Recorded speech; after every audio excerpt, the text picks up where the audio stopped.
hospital window. Two men, both seriously ill, occupied the same hospital room. One man was allowed to sit up in his bed for an hour each afternoon to help drain the fluid from his lungs. His bed was next to the room's only window. The other man had to spend all his time flat on his back. The men talked for hours on end, and they spoke of their wives and families, their homes, their jobs, their involvement in the military service, and where they had been on vacation. Every afternoon, when the man in the bed by the window could sit up, he would pass the time describing to his roommate all the things he could see outside the window. The man in the other bed began to live for those 1 hour periods, where his world would be broadened and enlivened by all the activity and color of the world outside. The window overlooked a park with a lovely lake.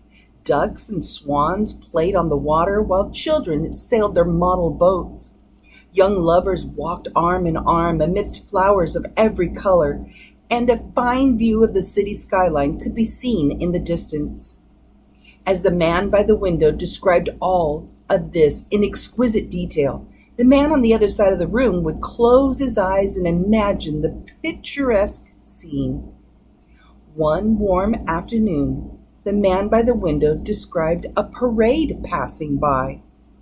Although the other man couldn't hear the band, he could see it in his mind's eye as the gentleman by the window portrayed it with descriptive words. Days and weeks passed. One morning, the day nurse arrived to bring water for their baths, only to find the lifeless body of the man by the window, who had died peacefully in his sleep. She was saddened and called the hospital attendants to take the body away. As soon as it seemed appropriate, the other man asked if he could move next to the window. The nurse was happy to make the switch, and after making sure that he was comfortable, she left him alone. Slowly, painfully, he propped himself up on one elbow to take his first look at the real world outside. He strained to slowly see and turned to look at the window beside the bed. It faced a blank wall. The man asked the nurse what could have compelled his deceased roommate, who had described such wonderful things, outside this window. The nurse responded that the man was blind and he could not even see the wall.